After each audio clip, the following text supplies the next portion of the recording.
Quelle est la suite pour Seth Rollins et Jey Uso? En sortant de WrestleMania 41, c'est la grande question, camarades. Seth Rollins s'est associé à Paul Heyman pour vaincre Roman Reigns et CM Punk. Jey Uso a terrassé sa bête noire Gunther pour devenir champion poids lourd pour la première fois. On sort du showcase des Immortels et on a envie de savoir dans quelle direction la WWE va aller, et j'ai une idée à vous proposer. Et si Seth Rollins était le premier adversaire idéal pour Jey Uso dans son règne? Pour quel motif cette rivalité pourrait vraiment être super et passionnante pour ces prochains mois? Pourquoi vaut-il mieux faire cette affiche plutôt que Rollins contre Reigns ou Punk contre Rollins selon moi? Attrapez-vous un bon petit café, installez-vous confortablement et écoutez ce que j'ai à vous dire. Vous êtes bien sur Johnny Catch, mon idée de booking pour Jey Uso et Seth Rollins, c'est parti. J'ai eu une idée, mes amis, et oui, et c'est en sortant de WrestleMania 41 que je me suis dit ça. Tenez-vous bien, déjà, récapitulons très rapidement quelle est la situation pour ces deux catcheurs en question, Jey Uso et Seth Rollins, au moment où on sort d'un week-end de fou furieux à Las Vegas. Donc, Jey Uso est devenu champion du monde poids lourd en battant Gunther. Seth Rollins, et ça c'est peut-être le plus choquant, hein, Seth Rollins alors est-ce qu'il a vendu son âme à Paul Heyman et peut-être d'ailleurs à The Rock, c'est pas impossible.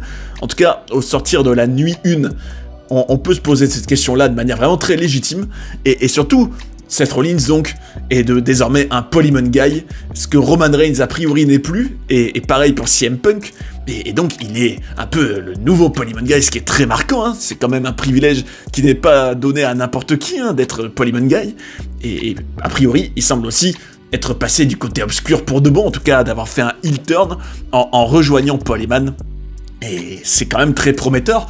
Encore plus en ayant vaincu Roman Reigns. Alors c'est sur Roman Reigns qu'il a fait le pin en plus, Seth Rollins à WrestleMania, et indirectement aussi CM Punk. En tout cas, d'avoir battu Punk et Roman à WrestleMania, c'est une victoire méga marquante pour Seth Rollins, et tu te dis, finalement, si tu fais un peu le bilan, surtout du côté de Monday Night Raw en l'occurrence, tu te dis quels sont peut-être les deux catcheurs qui sortent le plus grandis de WrestleMania. Bah franchement, Jey Uso champion, forcément qu'il est grandi. Et Seth Rollins, pareil, une victoire aussi forte. Alors certes, c'était pas avec l'enjeu d'un titre, hein, mais vaincre Roman Reigns et CM Punk et faire en plus un tombé sur le chef de la tribu, c'est quand même un événement, en général, assez rare. Donc tu te dis, Seth Rollins, là, il est clairement très fort. Et est-ce que ce serait pas, et c'est mon idée que je vous propose, et je vais vous la défendre, et vous me direz en commentaire si vous avez été convaincu ou pas. Je pense que Jey Uso contre Seth Rollins serait la rivalité idoine du côté de Monday Night Raw en sortant de WrestleMania pour peut-être aller, je sais pas moi, jusqu'à... Alors, est-ce que SummerSlam, c'est peut-être un peu loin, mais justement, je vais vous dire le programme que j'imagine. Déjà, si on prend compte du fait que Roman Reigns va être absent, et donc que forcément Seth Rollins ne pourra pas affronter Roman Reigns dans l'immédiat, même si...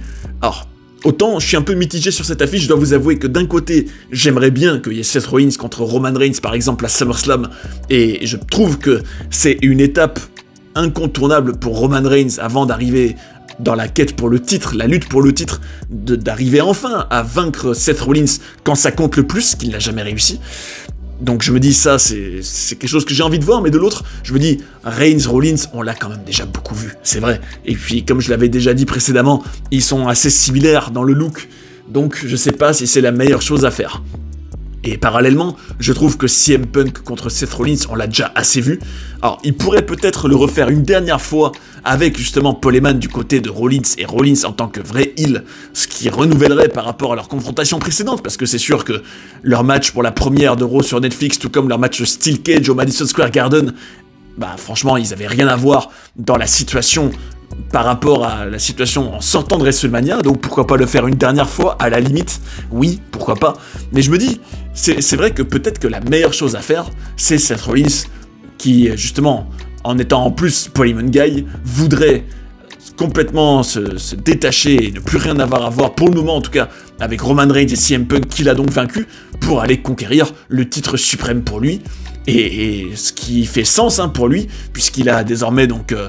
Paul Heyman de son côté, et qui dit Paul Heyman dit souvent des catcheurs qui veulent catcher pour le titre, hein, qui veulent être champions, c'est normal. On pense à Roman Reigns, on pense à Brock Lesnar, on pense à CM Punk, qui ont tous été champions à un moment ou à un autre avec Paul Heyman à leur côté. Donc tu te dis, c'est inévitable que Seth Rollins cherche en tout cas à gagner le titre. Et surtout, je trouve que un autre argument qui peut peser dans la balance, et j'espère qu'il aidera à vous donner envie de voir cette affiche, c'est que Roman Reigns contre Seth Rollins, c'est peut-être un peu trop fait, mais Jey Uso peut représenter Roman Reigns, puisque c'est quand même la famille, et puis il peut aussi vouloir défendre l'honneur de Roman Reigns et de son chef de la tribu. Il peut aussi vouloir venger Roman Reigns, qui a été terrassé donc par Seth Rollins à WrestleMania, et surtout qui a été trahi par Paul Heyman. Donc Jey Uso pourrait se dire, bah franchement, Roman Reigns, là, c'est pas cool ce que Paul Heyman et Seth Rollins lui ont fait, je vais le venger, et ça aurait du sens, hein, créativement parlant, donc pourquoi pas, hein, ça peut en tout cas se justifier pour Jey Uso qu'il affronte Seth Rollins, et voilà, comme je l'ai dit, Seth Rollins, il doit avoir de l'ambition en tant que Polyman Guy, il doit vouloir être le champion, c'est clair, et ne serait-ce que le fait que comme d'ailleurs on l'a déjà vu dans les époques dorées de la WWE, hein, souvent quand t'as le champion donc celui qui sort champion d'un show important et t'as un autre match en parallèle dans le même show avec des gros noms, souvent le vainqueur de cette affiche hors titre, on va dire, qui a eu lieu dans ce show-là, s'il sort vainqueur de cette rivalité, peut prétendre juste derrière à affronter le champion. En gros, c'est Seth Rollins, ce que je veux dire, c'est qu'il a le momentum en sortant de WrestleMania, et c'est lui qui l'a le plus par rapport à tous les autres, encore plus du côté de Monday Night Raw. Donc je me dis, clairement, ça s'écrit tout seul.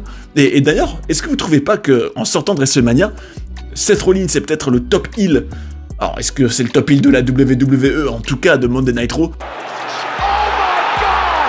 Ça s'écoute, hein, franchement, après avoir donc vendu son âme à Paul, et en ayant donc en plus, a priori, passé du côté obscur, et en parallèle avoir Jey Uso qui est donc, au contraire de Seth Rollins qui est le heel, Jey Uso qui est donc le babyface absolu, hein, sortant de WrestleMania, tu te dis, bah finalement, est-ce que c'est pas ça aussi la base d'une rivalité, de prendre le heel le plus détesté ou le plus important et le babyface ultime, et de les faire s'affronter? Alors c'est vrai que c'est pas une affiche totalement inédite, c'est sûr, mais je trouve que dans cette situation-là, elle raconterait quelque chose de totalement différent, et ça me donne envie de le voir.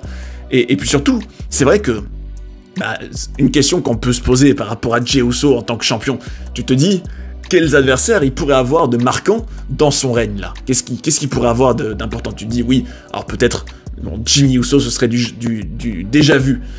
Et puis rester dans la Bloodline, ce serait aussi peut-être un peu lourd à force, en gros, toujours associer Jey à de la Bloodline.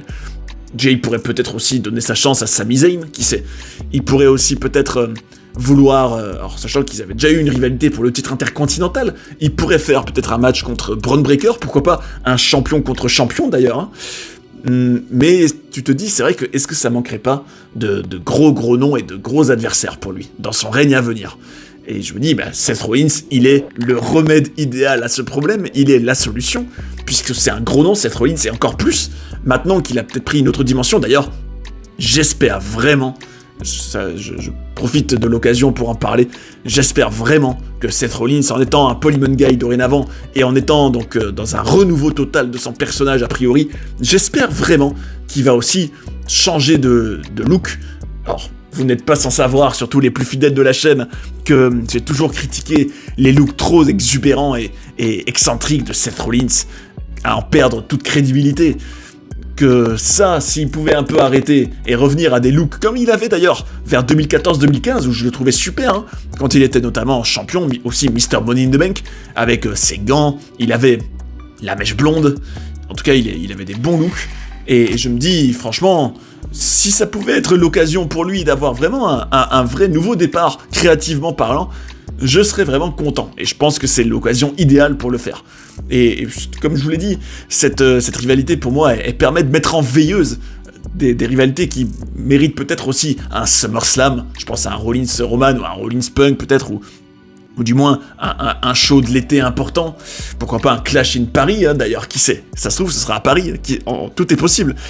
Je me dis, il faut remplir, il faut peut-être mettre un peu en veilleuse tout le côté plan A3 à Vegas, dont on a quand même beaucoup parlé, j'ai l'impression, entre Rollins, Reigns et Punk, je me dis tout ça, on l'a quand même beaucoup vu, surtout si tu considères qu'en réalité, Roman et Punk, ça avait commencé dès War Games, et que Rollins et Punk, ça a commencé depuis encore plus longtemps, en réalité, hein, puisque dès le retour de Punk, ils avaient déjà eu des promos. Je me dis, tous ces trois-là, gardez-les un peu à l'écart, s'il vous plaît. La WWE, mettez-les un peu loin les uns des autres, pour peut-être mieux conclure dans quelques temps, mais pour le moment, restez loin, et surtout, Seth Rollins contre Jey Uso, j'ai envie de voir cette affiche, et donc je vous invite à me dire en commentaire si cette affiche vous hype.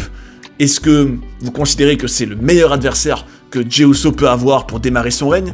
Alors, parce que c'est vrai que, est-ce qu'on aurait envie de voir un énième Jey Uso Gunther? Non, franchement, je pense pas. Là, il y a vraiment assez eu, largement. Donc, je dis Jey Uso, il faut aussi quand même, pour un champion, pour prendre quand même du galon et être intéressant, il faut qu'il soit mis en danger. Ne pas refaire les mêmes erreurs du règne de Cody Rhodes, par exemple, qui, pendant toute une partie de 2024, avait que des adversaires où on se doutait bien qu'il allait pas perdre. Genre, tu peux pas vaincre Roman Reigns à WrestleMania pour ensuite perdre contre AJ Styles ou Kevin Owens ou Logan Paul, jamais de la vie. Donc je me dis, il faut ne pas... en gros, refaire cette erreur de faire des défenses de titres qui sont comme des évidences, où tu te dis, c'est évident qu'il va gagner, Jey Uso. Mais vraiment le mettre en danger, par exemple, Jey Uso contre Seth Rollins, je saurais pas dire tout de suite qui va gagner. Et ça, c'est excitant. Ça, c'est excitant. Surtout avec Paul Heyman dans la balance, dans l'équation. Donc, mes amis, dites-moi ce que vous en pensez. Est-ce que vous trouvez que c'est l'affiche à faire et peut-être l'affiche la plus importante de Raw sur Netflix pour le printemps 2025 hein? Franchement, ça peut, je trouve que ça en a le potentiel. Ou alors, dites-moi en commentaire si vous rejetez totalement cette idée-là, qu'elle vous plaît pas, que vous trouvez peut-être, non, Jey Uso contre Seth Rollins, on l'a déjà vu, ils vont peut-être pas super bien ensemble. C'est vrai que... bon, on peut trouver ça, hein. Après ils n'ont pas non plus une alchimie extraordinaire, hein. Ça je suis d'accord avec vous, hein, si vous n'êtes pas fan de ça. Mais bon, en tout cas j'attends vos arguments et je vous invite à vous exprimer, et j'en profite pour vous dire merci si vous le faites régulièrement. Merci beaucoup du fond du cœur pour ça, c'est toujours un plaisir, en plus ça aide Johnny Catch, donc vraiment reconnaissance totale pour vous. Et puisque vous êtes là, mes amis, le 2 juin, j'ai une vidéo pour vous. J'ai une vidéo et concerne un personnage qui a rien à voir avec Jey Uso et avec Seth Rollins et qui pourrait certainement pas exister sur Netflix et dans la WWE en 2025. Je parle du Godfather. Est-ce que vous saviez que pendant l'Attitude Era à la WWE, il y avait un personnage de proxénète à la WWE qui arrivait au ring avec ses katins, hein, faut dire les choses comme elles sont, et qui était vraiment très sulfureux et très politiquement incorrect. Est-ce que vous saviez ça? Alors, si vous le saviez, je suis heureux pour vous, et je vous dis, vous allez apprendre plein d'anecdotes géniales et croustillantes sur lui le 2 juin. Et si vous le connaissez pas, alors là, encore mieux, parce que vous allez découvrir complètement un personnage autant de couleurs, et vraiment génial, et vraiment très controversé.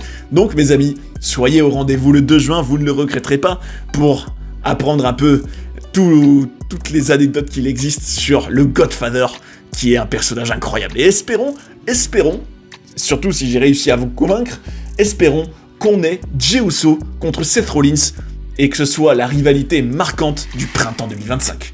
D'ailleurs, si vous avez envie de découvrir des documentaires sur des personnages incroyables ou d'apprendre plein de coulisses et de controverses de la WWE, j'ai tout ce qu'il vous faut ici. J'espère que vous avez passé un bon moment devant cette vidéo et je vous invite à rester sur Johnny Catch pour en voir d'autres. A tout de suite. And that's the bottom line, 'cause Stone Cold said so.